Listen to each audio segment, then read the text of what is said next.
Singapore செவிலியர்களுக்கான புதிய கவனிப்பு திறன் பயிற்சி MOH அறிவிப்பு. சுகாதார மற்றும் நல்வாழ்வு அமைச்சகமானது செவிலியர்களுக்கான பராமரிப்பு திறன்களில் தேர்ச்சி பெற பயிற்சி அளிக்க திட்டமிட்டுள்ளது.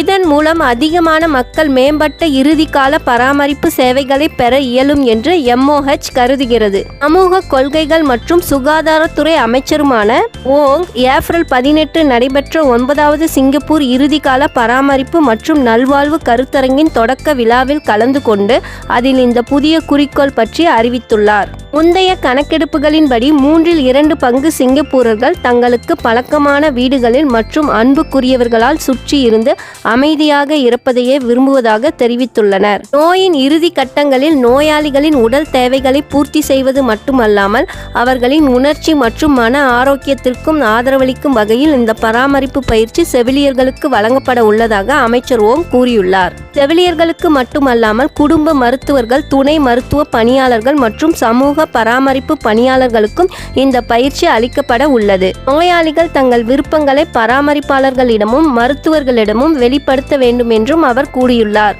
இந்த புதிய கவனிப்பு பயிற்சி திட்டமானது 2030ஆம் ஆண்டுக்குள் 10,000 செவிலியர்களுக்கு வழங்கப்பட உள்ளது. இதுபோன்ற சிங்கப்பூர் பற்றிய தகவல்களை தெரிந்து கொள்ள நமது ST தமிழன் இணைய பக்கத்தில் தொடர்ந்து இணைந்திருங்கள்.